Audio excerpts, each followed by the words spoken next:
Que a graça do Deus esteja com todos, né? E paz. Nós hoje vai continuar o estudo do livro do Espírito. Livro do Espírito não. Esse já foi, né? Nós vai continuar o estudo do Bhagavata Puranas, o Senhor da Mente. Mas antes eu quero falar uma coisa importantíssima. Eu quero conversar um pouquinho com vocês a respeito do nosso trabalho. A hora está chegando e é preciso se posicionar. Depois de 7 anos de conversas, hoje nós podemos nos posicionar. Quando nós começou essa história, se perguntasse para a filha, para este ou para alguém de dentro do trabalho, o que era o trabalho, ninguém sabia. Até hoje ainda não sabe. Por isso eu gostaria agora, neste início de conversa, posicionar o referencial deste trabalho, para nós ter uma noção do que está sendo feito. Como eu disse antes de começar o estudo hoje, eu quero posicionar alguma coisa importante. Na última conversa que nós teve, eu cheguei a falar sobre universalismo e universal. Hoje eu quero falar um pouquinho deste tema e posicionar o espiritualismo ecumênico universal dentro dessa visão dos elementos do universo. Então, tudo que existe é universal, porque universal é uma propriedade de todas as coisas existentes. Mas tudo que existe não é real.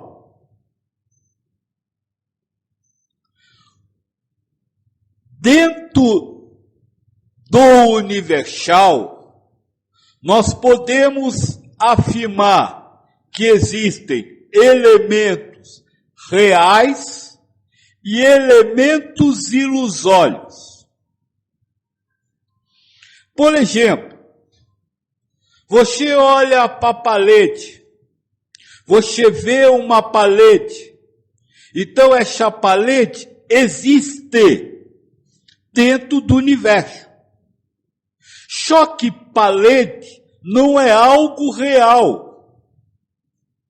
O que existe ali são outras coisas, e não uma parede especificamente.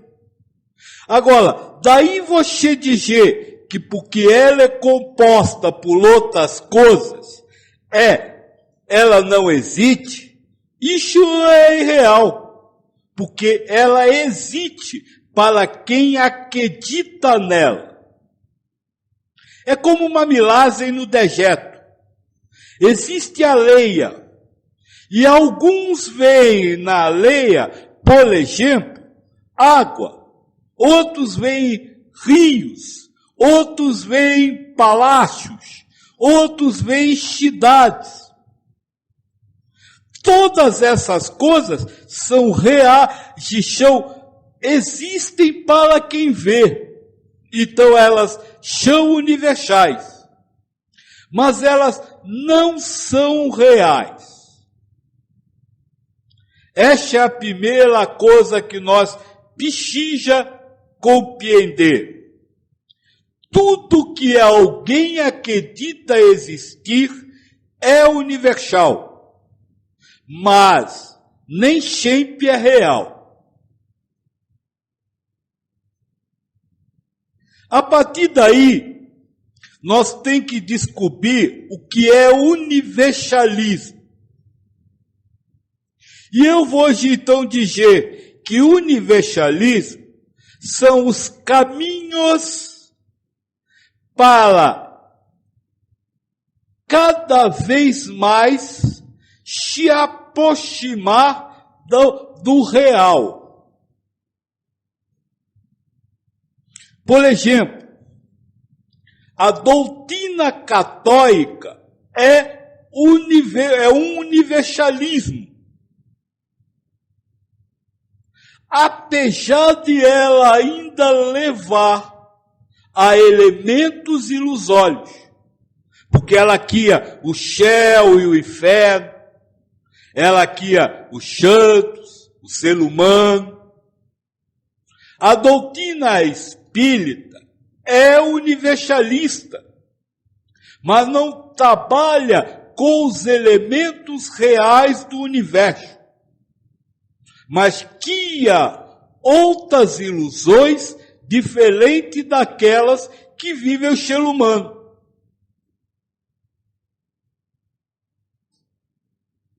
Por que eu estou dizendo tudo isso? Para nós entender uma coisa importante. Existem milhares de universalismos. Universalismo não é um só. Todo caminho que busque aproximar-se da realidade real é um universalismo. E o espiritualismo ecumênico universal é um universalismo. É um caminho para que o ser humanizado possa vivenciar a realidade e não abandonando assim as ilusões. Mas diferente dos outros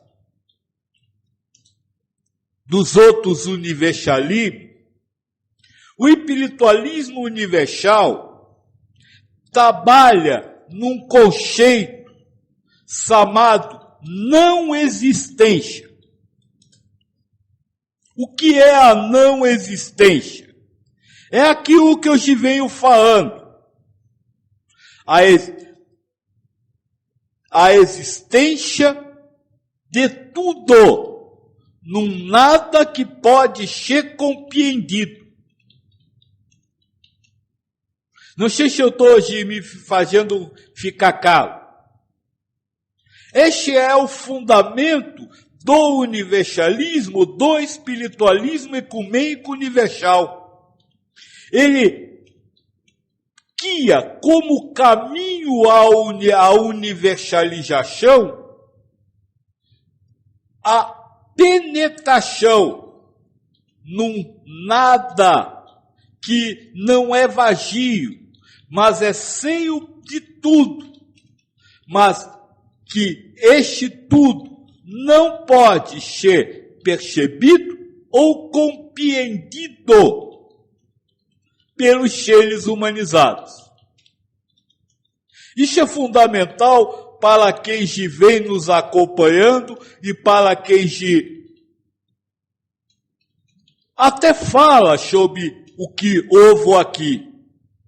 Mas o que é isso que você está ouvindo? É um espiritualismo fundamentado na não existência ou na existência do nada formado por tudo, já que tudo é universal. Se tiver a pergunta, eu achei importante neste final do ano deixar isso bem marcado, porque os tempos estão chegando. O bendito Senhor disse: ó Udava, todo homem que se refugia em mim cumprirá com seus deveres particulares, tal como eu ensino. e sempre com a mente desapegada.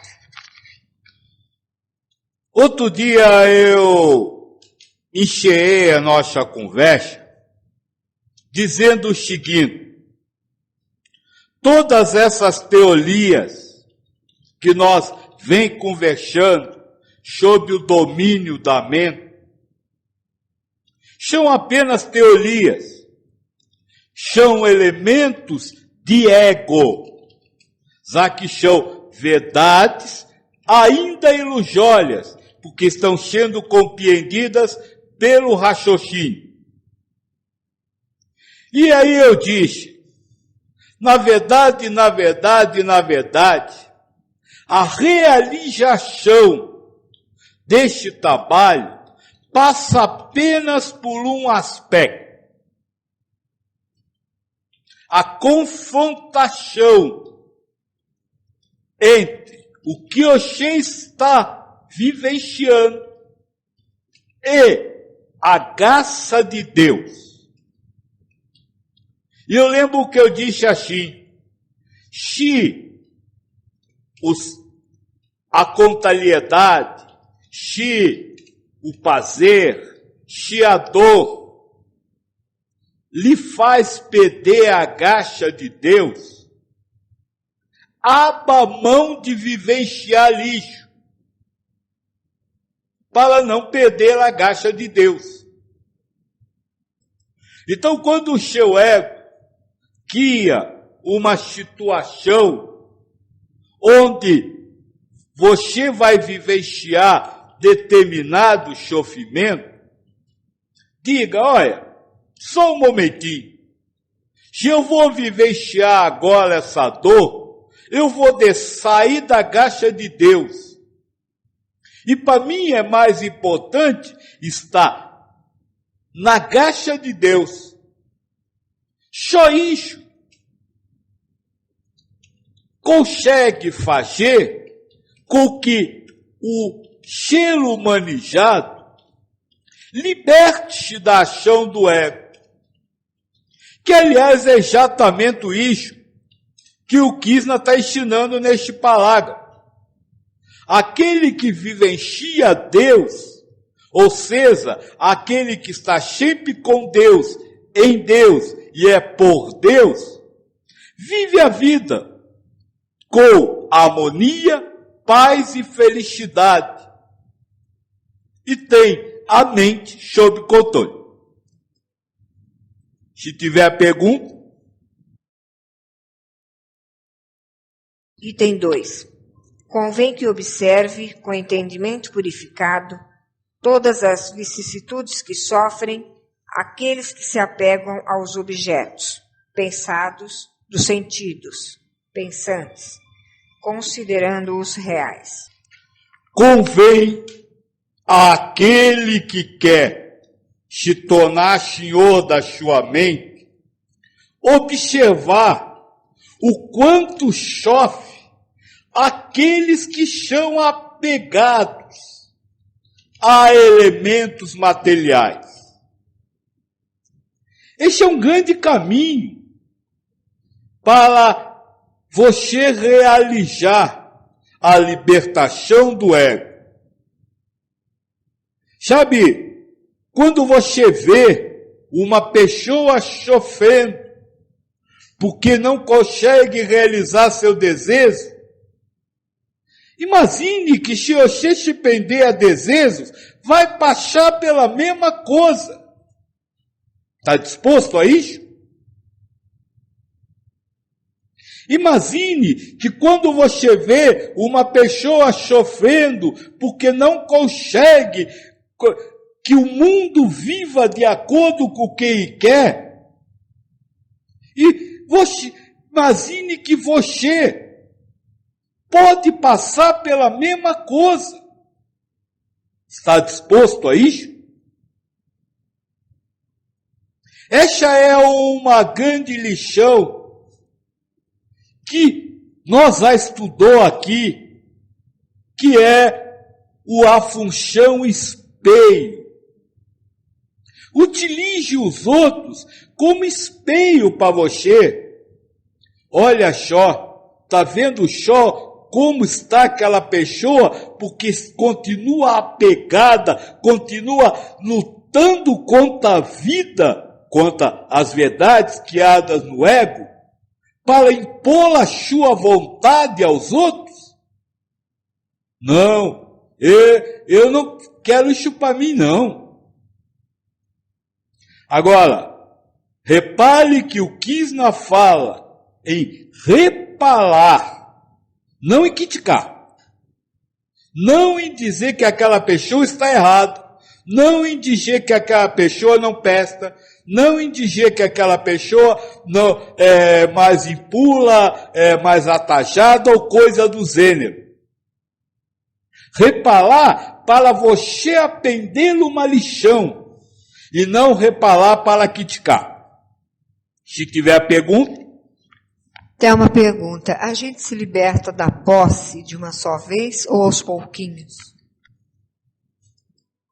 Você, para se libertar da posse, primeiro tem que se libertar do desejo. Depois tem que se libertar da paixão. Só então você pode se libertar da posse. Porque quando você acha que se libertou de uma posse, de um elemento, a possessão em si ficou. E aí o ego começa a trabalhar essa possessão em cima de um novo elemento, ou seja, aqui uma nova paixão, e você cai. Então é preciso primeiro você lutar contra as paixões, sejam elas quais forem que surjam, para só então poder compreender que elas estão surgindo por causa de possessões e aí lutar contra a possessão. Não adianta nada você se libertar, por exemplo, da possessão do marido ou da mulher, enquanto você ainda é apaixonado por um filho. Item número 3. Sabe, ó Uddhava, que para um homem acordado, a visão dos objetos sonhados pelo respectivo sonhador é irreal. E o mesmo acontece com as fantasias daquele que sonha desperto, já que, por sua própria índole, tais falsas visões mudam constantemente. Todavia, convém que saibas que a tua visão viciada e que te leva a crer que estás acordado é tão somente fruto de teus próprios pensamentos, os quais se desdobram em gunas sensórios pensantes ou sujeito aparente, e nos respectivos e múltiplos gunas dos objetos externos pensados. O que são gunas mesmo, Joaquim? Gunas são qualidades de pensamento. Isso. O guna rasásico, rasas, é o guna das obsessões. O guna tamas ou tamásico é o guna da indolência, uma qualidade de pensamento indolente. E o guna chavático é a qualidade de pensamento considerada pura, simples, elevada, bondosa. Mas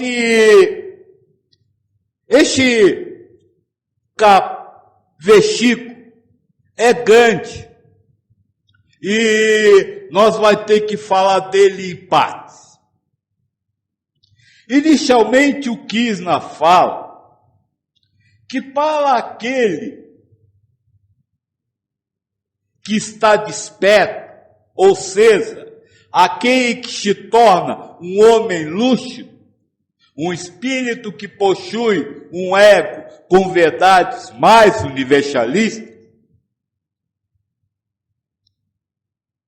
ele consegue ver o sonho em que vivem os seres não despertos.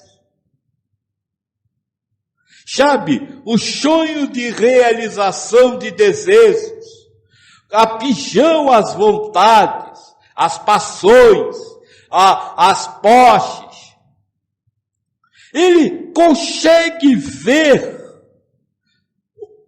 o sonhar dos homens decaídos. Ele entende que quando uma pessoa, por exemplo, dá uma ordem de que tal coisa deve ser feita de tal jeito, ele compreende que isso nada mais é do que um sonho daquele que está pedindo. Sabe que é um sonho porque não adianta ninguém pedir. Se a coisa tiver que acontecer, vai acontecer. Se não tiver que acontecer, não vai acontecer. Então o homem desperto, o homem lúcido, não interpreta o sonho dos outros como realidade. Neste caso, por exemplo, que nós estamos falando, de alguém mandar fazer alguma coisa, o homem lúcido sabe que essa pessoa não está mandando, mas está sonhando acordada, ou seja, está imaginando que ela está mandando. É quase como um delírio. E o homem desperto sente isso, sabe disso, e por isso não vai criticar, não vai brigar com a pessoa, não vai reclamar dela mandar, porque tem a plena consciência de que o acontecimento não está lá pejo àquela ordem.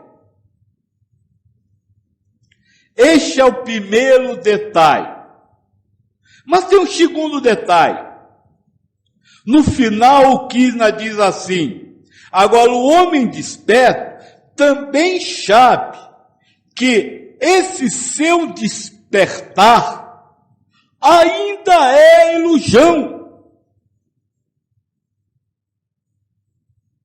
Que este raciocínio mais universalizado, ou seja, o raciocínio de constatar o sonho ou delírio do outro, ainda é também um sonho dele. É isso que nós vem pegando o tempo inteiro, a não existência total. Sabe? Nada que passe pela mente, nada que seja percebido é real. São maias, são ilusões, são miragens. E o homem desperto sabe disso. E por isso ele sabe que o seu próprio despertar ainda é uma ilusão. Então ele não se prende ao seu despertar como uma paixão. Olha, agora eu consigo observar que o que o outro está fazendo na realidade. Não, ele não cai nisso.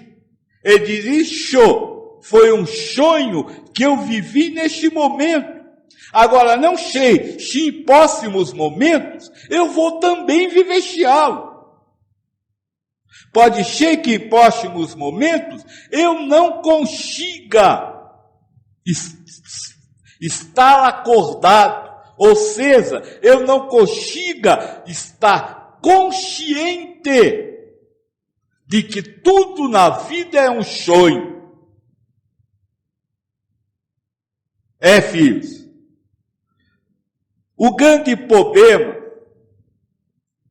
é que as doutrinas falam em um determinado ponto e não aplicam os ensinamentos a tudo. Por exemplo, tem muitos que conhecem este texto, os iduítas, e eles falam no ponto de dizer: agora eu sou um sábio, porque eu sei que os outros estão dormindo. Esquecem que o seu próprio acordar ainda é um sonho. Por isso nós pegamos a não existência de tudo. Nada pode ser definido, nada pode ser compreendido, nada pode ser percebido na sua concepção original. Mas só, tudo isso pelo ser humanizado, é claro, né? Mas só através de outras ilusões. Então, como eu disse no início, este é um caminho. É um caminho que precisa ser percorrido. Ou seja, um despertar que não é tão desperto assim.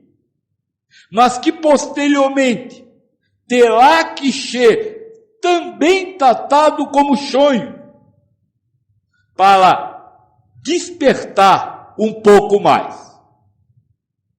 Acho que este pedaço foi bem complexo, é bem grande. Se tiver a pergunta, por favor, fique à vontade.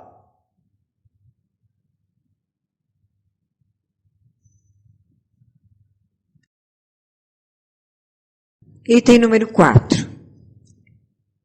Dedicando-se a mim com afinco, o buscador deve deixar de lado todas aquelas ações intencionais que perpetuam a dolorosa transmigração dos seres e executar somente aquelas que resultam na suspensão do samsara, roda existencial, transmigração, palingenesia.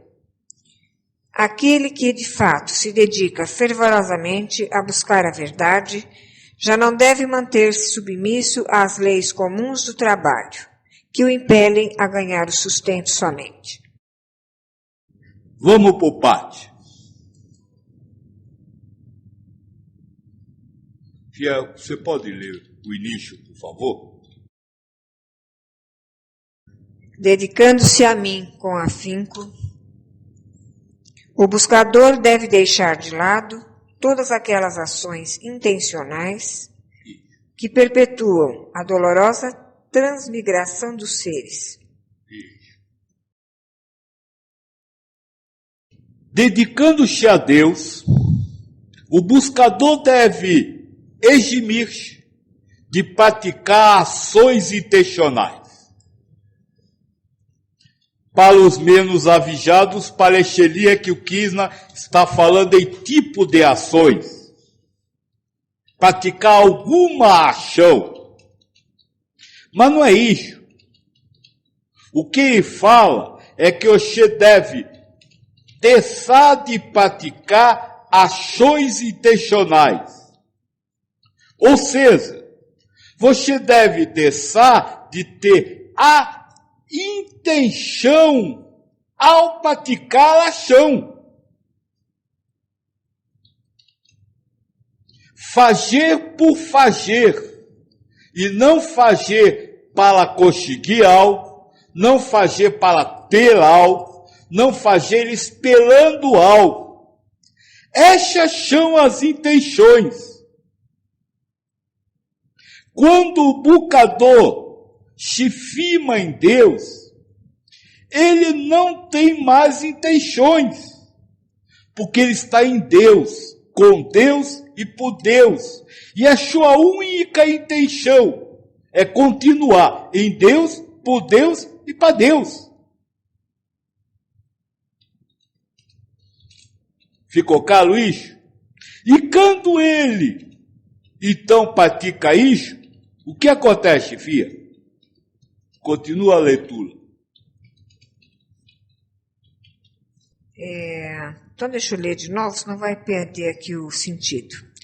Dedicando-se a mim com afinco, o buscador deve deixar de lado todas aquelas ações intencionais que perpetuam a dolorosa transmigração dos seres e executar somente aquelas que resultam na suspensão do samsara. Então quando você pratica ação intencional, você continua preso ao samsara, ou à roda das encarnações. Só aquele que pratica as ações que libertam do samsara são aqueles que vivenciam a realidade, ou seja, a realidade ilusória, o que está acontecendo, silenciando a intenção que o ego dá. O ego vai dizer, eu estou falando aqui para vocês aprenderem. Mas eu não vou acreditar nisso. Porque se eu acreditar nisso, posso ser posteriormente bombardeado com o prazer de ter ensinado ou com a dor de não ter conseguido me fazer entender. Então é isso que o Krishna ensina. E essa questão da intencionalidade é muito mais marcante no Bhagavad Gita, quando ele conversa com Arjuna. Ele fala que a yoga é a libertação das intencionalidades e a vida vivida em sacrifício a Deus. Ou seja, eu sacrifico tudo que eu quero, tudo que eu amo, tudo que eu detesto, tudo que eu sei a Deus. E eu digo, só Deus sabe, só Deus faz. Essa é a doutrina da yoga. E agora ele complementa aqui no Bhagavata Puranas, falando do fim da intencionalidade para o Senhor da Mente. Da importância do fim da intencionalidade para o Senhor da Mente, que é a libertação do samsara. Item número 5.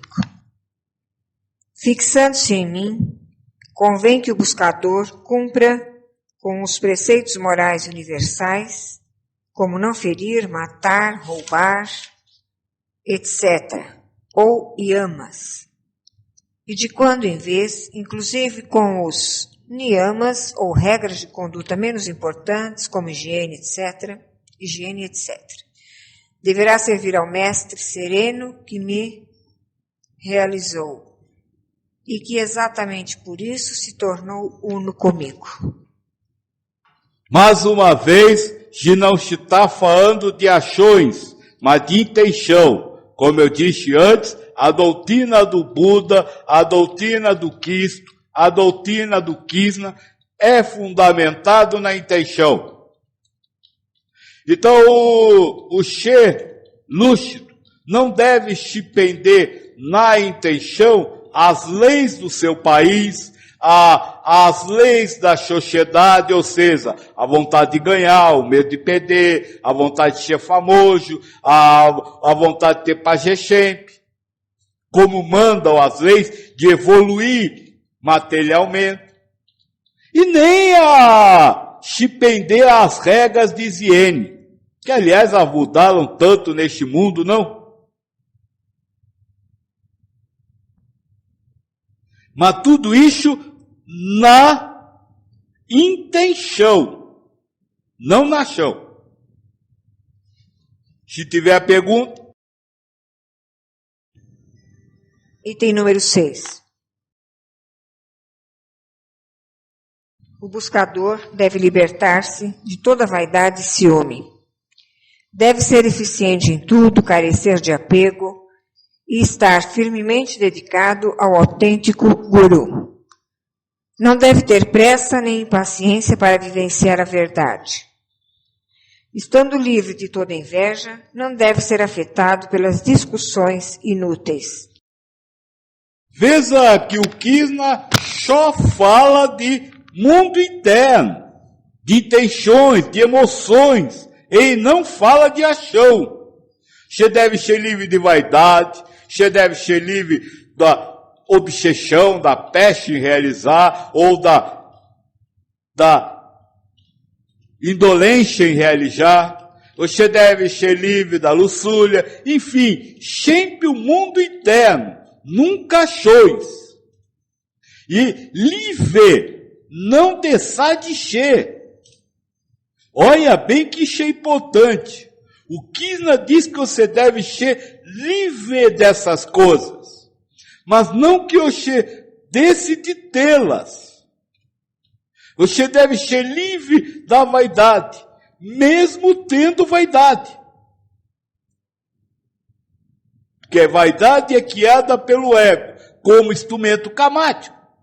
E o trabalho é a libertação da vaidade e não o fim da vaidade. Se tiver pergunta. O Atman, alma absoluta, espectador autorrefulgente, é diferente dos corpos denso e sutil aparentes. Tal como o fogo que queima e ilumina, é diferente da madeira usada como combustível. O espírito é diferente do corpo denso, do corpo humano e diferente do corpo sutil. Ou seja, do perispírito, do corpo búdico, do corpo disso, daquilo ou daquilo outro. Aliás, o espírito não tem corpo. O espírito é o espírito. Ele pode estar ilusoriamente vendo-se abrigado em corpos, mas ele não é o corpo. É por isso que eu já disse muitas vezes, ninguém, nenhum ser humanizado, jamais viu um espírito. Porque o espírito, o que se vê, o que se percebe, o que o ego cria, são imagens de corpos, sutis ou densos, e não o espírito. Aliás, o espírito da verdade também diz isso.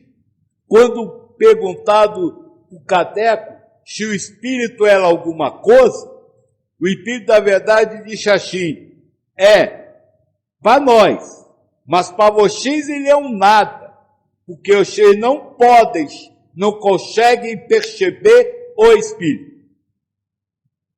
E olha que apesar disso, tem muita gente dizendo que vê espírito, que fala com o espírito. Não, ele conversa, vê corpos. Conversa através de corpos, não com o espírito. E quem conversa através de corpos, conversa através de egos. Ou consciência.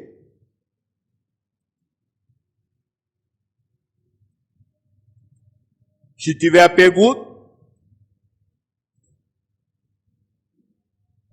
Duquesa diz, pode-se dizer que a consciência do espírito é mais ampla que a consciência, entre aspas, do corpo? Em que sentido você quer usar a amplitude? Por favor, responda. No sentido da compreensão dos fatos. Neste aspecto, sim. A consciência do espírito é mais ampla. Mais ampla não, mais universal.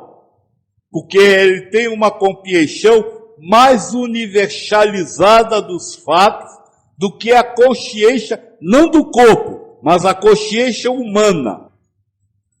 Então a consciência espiritual possui uma compreensão mais universalizada dos fatos do que a consciência humana. Isso eu concordo. Agora, mais ampla em quantidade de informações? Não. O ego humanizado é aquele que possui mais informações, porque é o mundo mais múltiplo que existe, é o mundo humanizado.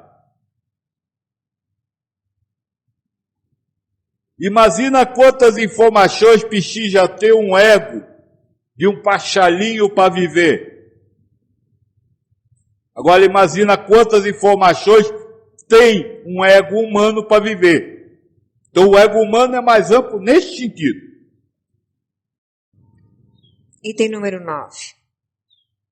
Assim como o fogo, ao penetrar na madeira, parece absorver seus tributos, tais como origem, dureza, duração, caducidade, magnitude, pequenez, diversidade, etc., o Atman também parece absorver os atributos do corpo aparente.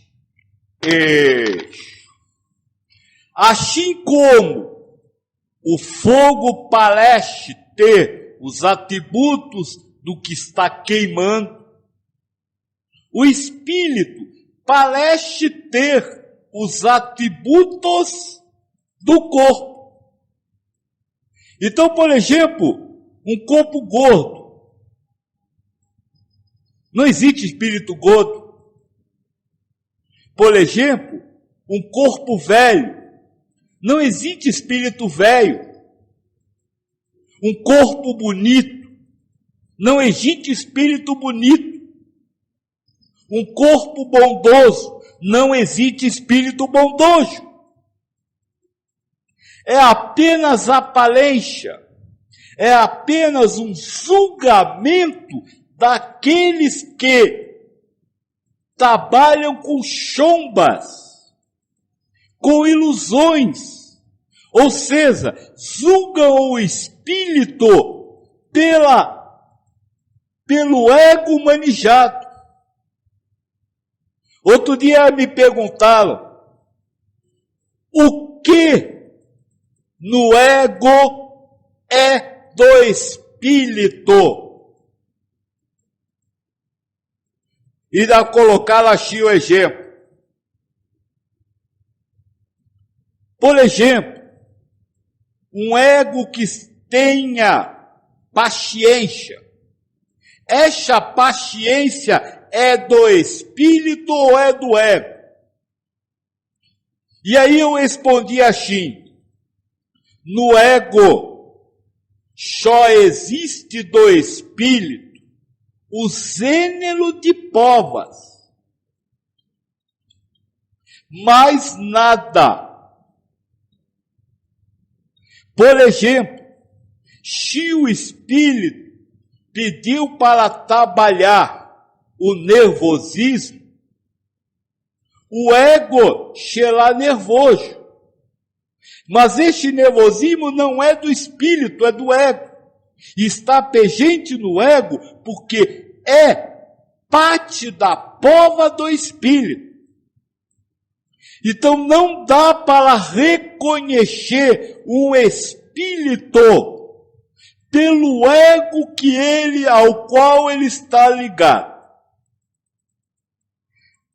Como eu disse antes, a diferença da doutrina que nós está conversando, fundamentada no espiritualismo, no universalismo não existencial, é que nós vai a fundo nas coisas, vai ao tudo.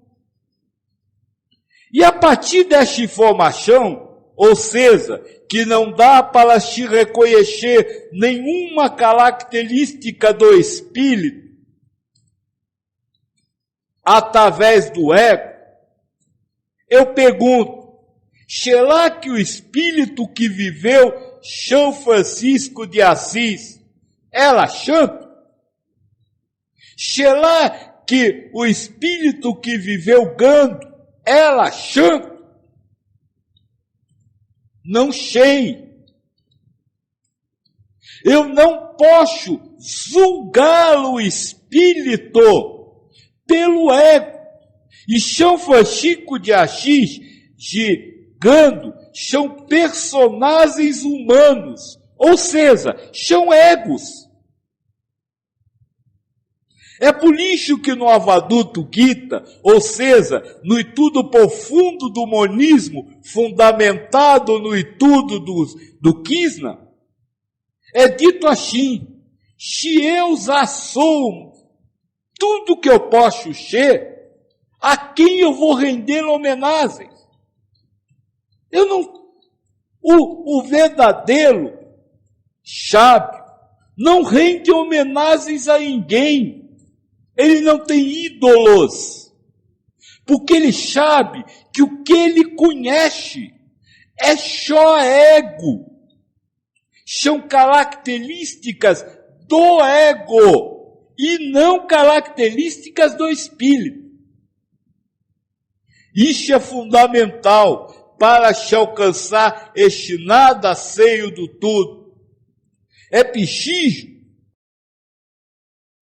desmistificar a questão do espírito que está ligado a um ego e não julgar espíritos por aparências, ou seja, por egos.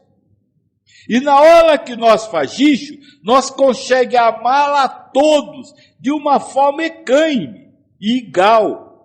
Agora, se nós ainda fica com ídolos, que andam idolatias, achando que o espírito que viveu São Francisco de Assis é um santo, nós não realizamos nada.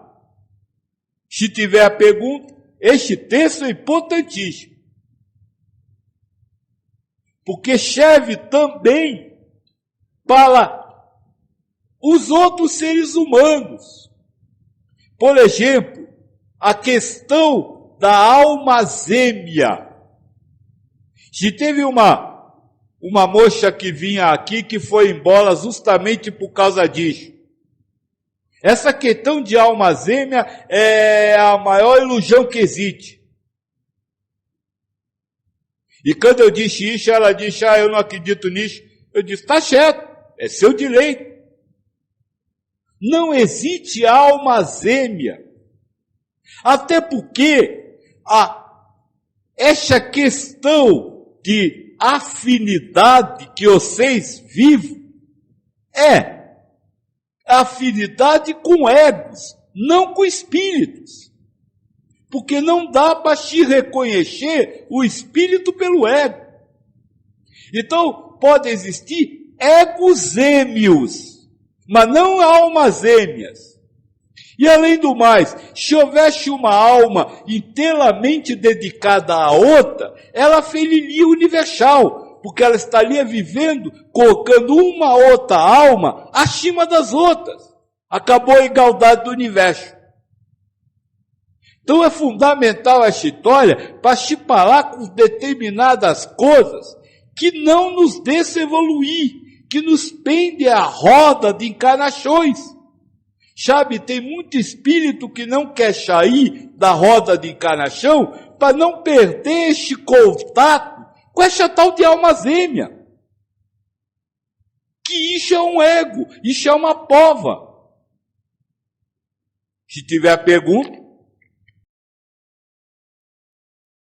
Helder diz, o que significa então os complementos divinos que se falam na linguagem da fraternidade branca? São do espírito e não do ser humano, e não podem ser percebidos pelos egos.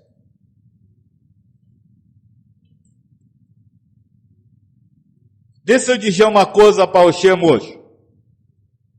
Eu vou falar em linhas geral e até você, pelo que nós a conversou, precisa muito ouvir isso.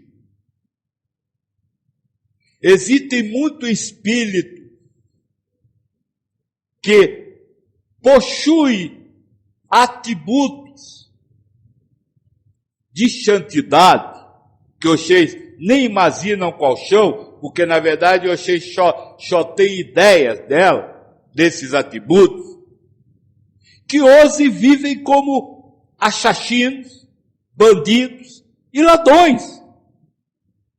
Porque essa é a missão desse espírito. Veja, se fala na necessidade de haver tormentos, precisam haver, para o fim dos tempos, precisam haver zeladores desses tormentos. E esses zeladores de tormentos não podem vamos dizer assim, por zutixa, se expor a adquirir mais karmas.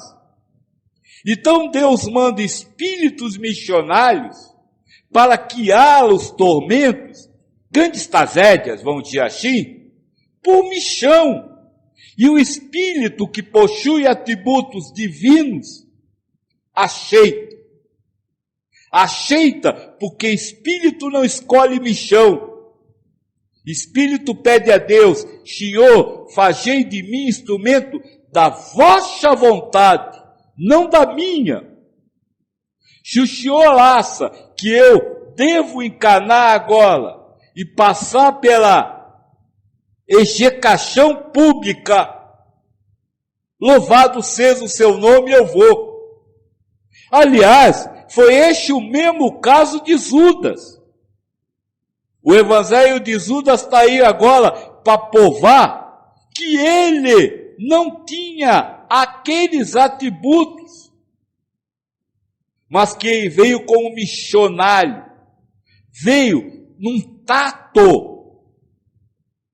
tatado, combinado, veio num tato com a espiritualidade que organizou a encarnação, Jesus Cristo, que é uma encarnação, não é um Cristo,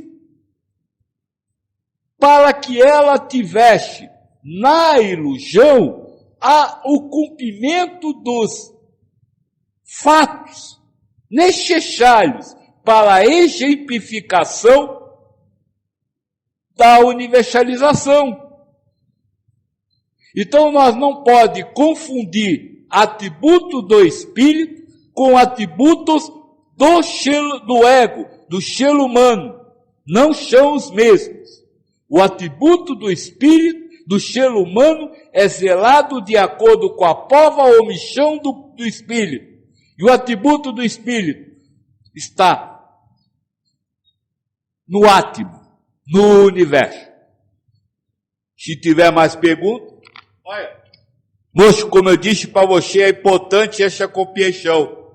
Para, vamos dizer assim, não comprar gato por lebre, viu? Este corpo criado pelo poder de Maya, aparência e ilusão, é em verdade a causa da transmigração do homem. E somente a vivência do ser destrói tudo isso. Transmigração é a sansara, é a roda de encarnação. Este corpo, e aí não é o corpo físico, mas o ego, é a causa da permanência do espírito na roda de Xaxala. Ou seja, o julgar os atributos do espírito de acordo com os atributos humanos. Vou dar outro exemplo cástico, eu falo disso, aliás, acho que já devo ter falado neste trabalho. Falo sempre. Um moço aí do Portugal, não você, um outro, me disse assim: Joaquim, você disse que no mundo espiritual não tem pachalinho, não tem flor, mas isso é tão bonito. Eu disse: é exatamente por você assar isso tão bonito, é que você continua encarnando e desencarnando. Porque viver as realidades a partir dos atributos da realidade material. Pachalinho não é bonito, é pachalinho. Pôr do sol não é bonito, é pôr do sol.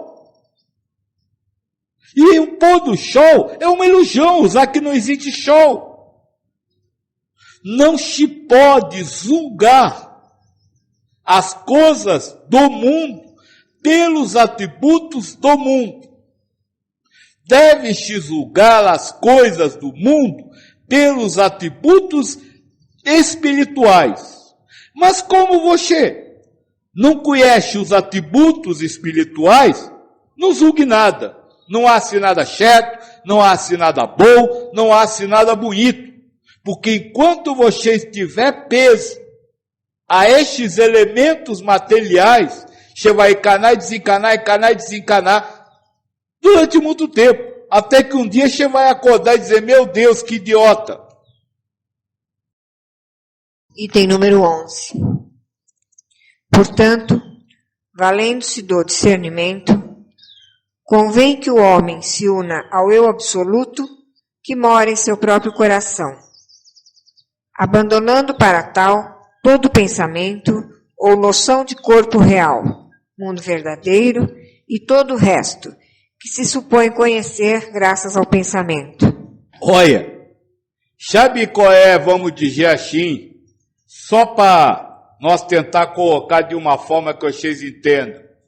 Sabe qual é a maior população do primeiro nível depois deste que vocês vivem? De mães e pais preocupados com seus filhos. De donos de empresas preocupados com as suas firmas. De naturalistas preocupados com a preservação das matas.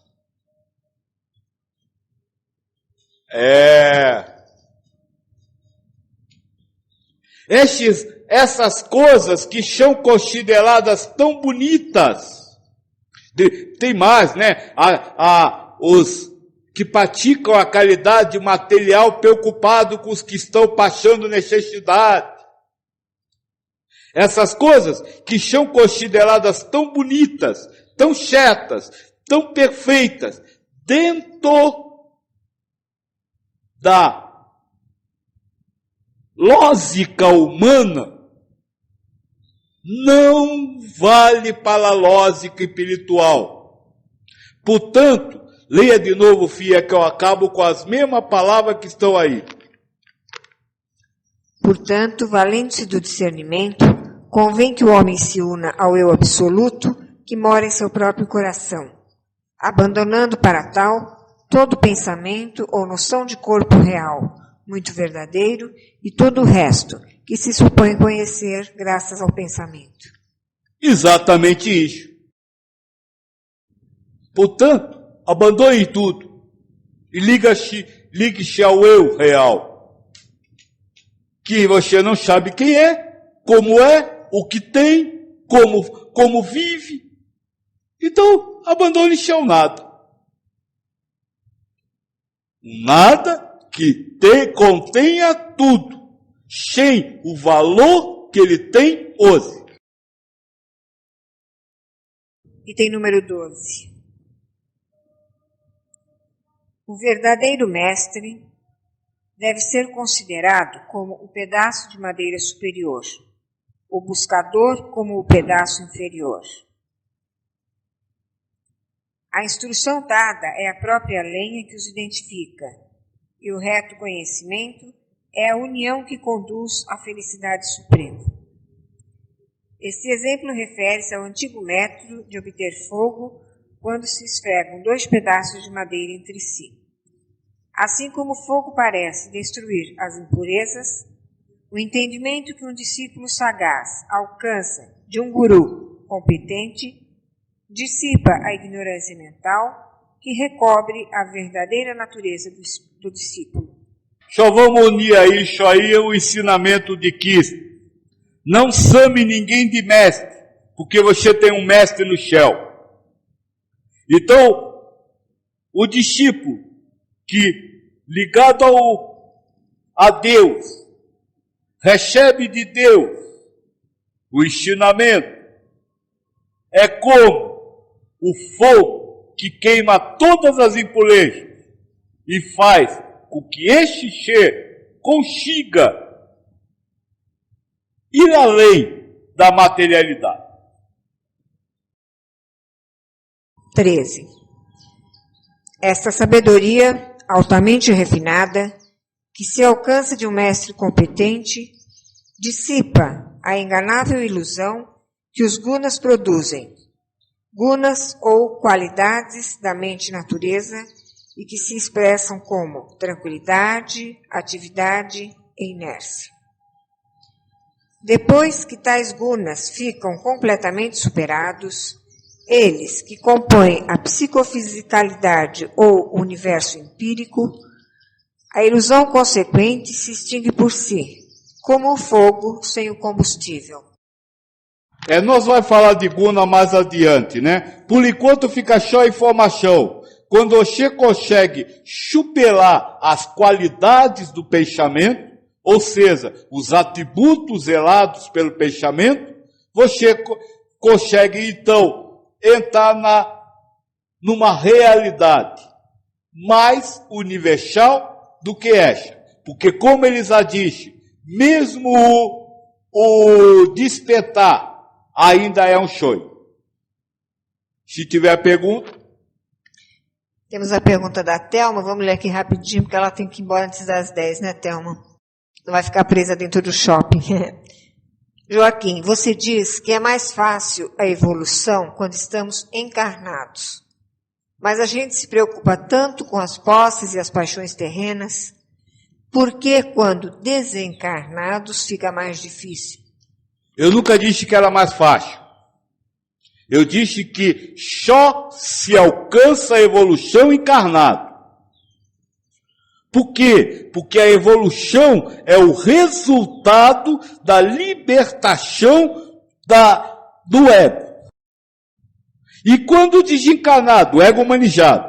E quando desencarnado você não tem ego, então não tem do que se libertar, não tem como evoluir.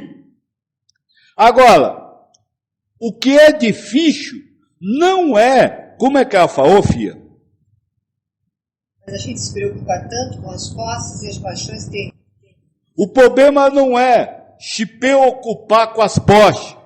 O problema é não ter posse. Ou melhor, entendo posse, não aceitá-la como posse, como possessão. Esse é o trabalho. O trabalho é o trabalho de você se libertar da posse e não de se despreocupar dela. São coisas completamente diferentes. Itens 14 e 15. Ó Uddhava, mesmo que, pensando, consideres que os que cumprem as ações e experimentam prazeres e dores são muitos, ou que as esferas celestes, o próprio tempo, as escrituras e os seres são eternos, ou que a existência de todas as coisas é eterna e real, ou ainda que o conhecimento é produzido e difere segundo a forma do objeto conhecido. Todos os seres corpóreos, caro amigo, continuarão sendo afetados por estados relativos, como o nascimento e similitude, ou crescimento, velhice, doenças, morte. E isto porque todos os seres, pensando, se identificam com o corpo e acreditam no tempo, que parece dividir-se em partes, ou meses, anos, séculos, etc. Portanto, mesmo que prevaleçam todas essas crenças, ainda assim se constata a absoluta falta de liberdade por parte dos que executam as ações, e depois experimentam alegria e dor. Mas que fluidez ou leveza pode experimentar quem sempre carece de independência absoluta, ó Uddhava. Já quem está estranhando aqui o tamanho do texto, é que ele começa no 14:15, mas ele continua. No 16 e o 17 é propriamente uma resposta. O que nós fala nisso tudo é o seguinte, é o que nós vem falando. Se você acha que você vai mudar a sua vida por causa deste ensinamento, isso é ilusão. Sabe, você pode alcançar a compreensão que não existe tempo. Pode, mas ainda terá noções de tempo. Você pode alcançar a compreensão de que o Espírito é eterno, mas você ainda vai morrer por causa disso. Passar pelo processo morte. Você pode alcançá-la com piechão de que tudo é ilusão, mas ainda conviverá com os elementos ilusórios deste mundo. O ego não se altera. O ego não pode ser alterado. O que você precisa não é mudar a sua forma de vida, mas o que você mudar a sua vida, mas a sua forma de vida. Por exemplo, você saber que você é eterno, mas saber que por saber que é eterno, não conseguirá vivenciar esse sentido de eternidade. E o ego ainda trabalhará o medo da morte. É preciso aprender a conviver com o ego e não mudar o ego, fazer o ego universalizar. Isso é impossível, porque o ego não pode se universalizar. Ele pode ter conceitos individualistas sobre o universal, mas não se universalizar. O ego é individualista por essência e continuará sendo assim eternamente. Então aquele que sonha em, a partir destes ensinos, viver uma realidade diferente no racional, ou seja, na criação do ego, continua sonhando do mesmo jeito, continua preso a fantasias do mesmo jeito, porque isso não acontecerá. Eu disse outro dia aqui, por exemplo, que você pode libertar-se de doenças. Pode. Mas libertar-se do sofrer na doença. E não libertar-se de ter doenças. Porque a doença será criada pelo ego. Só que quando ele criar a doença, ele vai criar o estar doente. E quando ele criar o estar doente, você pode libertar-se do estar doente. Mas o corpo continuará doente. Ou seja, o ego continuará zelando. E ilusões de que há uma doença no corpo. Com todos os sintomas da doença. Dor, febre, pus, o que seja. O ego vai criar. E isso ele cria no homem sábio e cria no homem não sábio. E não vai mudar. Agora, você pode aprender a conviver com isso, sem estar doente por dentro. É completamente diferente. Então é isso que o Kisa está nos ensinando aqui. E que nós precisamos ter essa consciência e não nos deixar levar pelos sonhos do ego, que agora eu sou imortal, agora para mim não há mais tempo, agora para mim não há mais fome, não há mais sede, não há mais frio. Continuará havendo. Se tiver pergunta.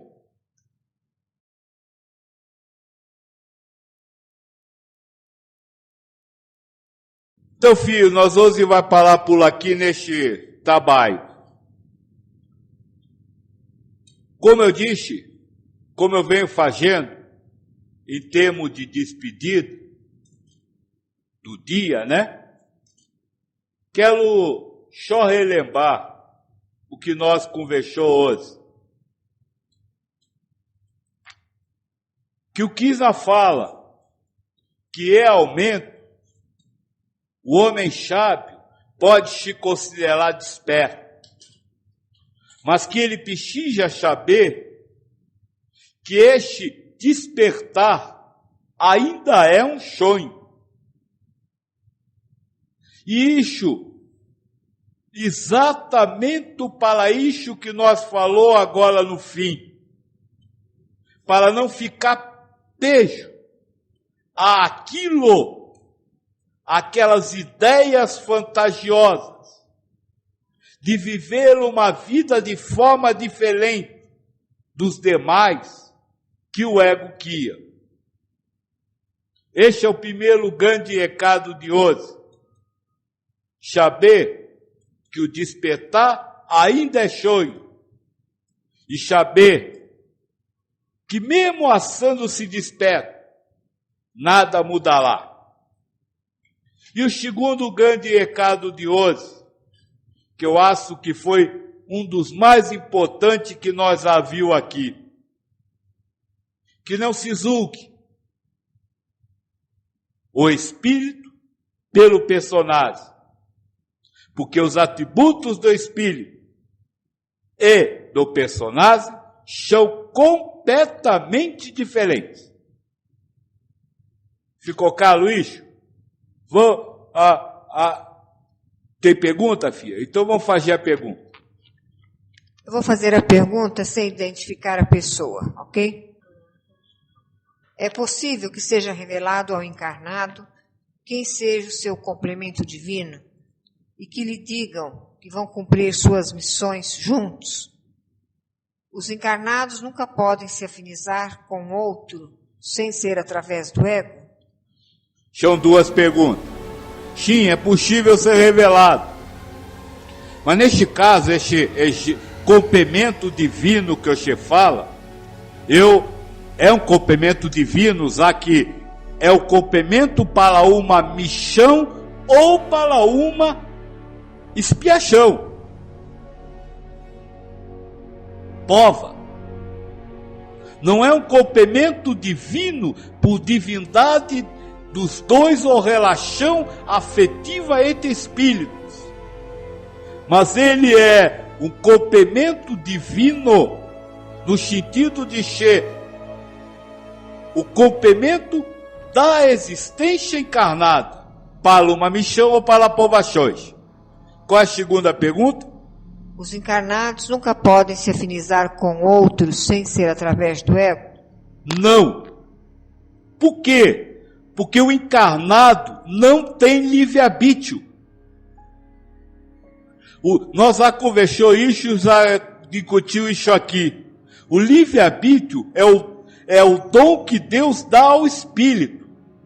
E o espírito exerce este livre-arbítrio antes da encarnação, guiando as suas provas, escolhendo o gênero das suas provas. E, durante a encarnação, vivenciando as provas que ele escolheu, no bem ou no mal. Então, a afinidade entre dois seres para uni-los tem que ser do ego, para que ela esteja vinculada à aprovação pedida pelo Espírito. Se o ser humano pudesse, vamos dizer, escolher afinidades, ele poderia escolher uma afinidade que não servisse de prova para o Espírito. E aí a encarnação não teria razão de existir. Porque a encarnação existe só para as provações do Espírito. Então, veja bem essa questão. A vida está à disposição do Espírito e não à disposição do ser humano. E para que a vida sirva ao Espírito, é preciso que ela seja totalmente guiada dentro do gênero de provas escolhidas pelo Espírito. Isso inclui casamento, namoro, separação, filhos, parentes, amigos, enfim, inclui tudo que envolve a construção de realidades por parte do Espírito. Por parte, de culpa, do ego. Então agora eu acho que respondi a sua pergunta. Sim, você, a afinidade é só pelo ego. Mas essa afinidade vem pré-determinada, e por isso vocês dizem que ninguém ama quem quer, mas o amor surge, mesmo você não querendo amar alguém. Então essa afinidade vem pré-determinada para acontecer em um pré-determinado momento, exatamente para que o gênero de povo escolhido pelo Espírito aconteça. Deixa eu dizer uma coisa, que eu estou lhe respondendo, aí citando o Kardec, apesar de estarmos no estudo de Kirchner. Mas por quê? Porque tudo se complementa. Não adianta se estudar o controle da mente sem conhecer a realidade espiritual, mesmo ilusória, trazida pelo Espírito da Verdade. Tudo se funde a partir do momento que você funda tudo. Ficou clara a resposta? Enquanto todas as religiões brindam a existência de um local diferente desse planeta para que se alcance a vida espiritual e, portanto, preparam o ser humano para ir para lá, a doutrina espiritualista ecumênica ensina o espírito a já viver em um mundo espiritual dentro da matéria física.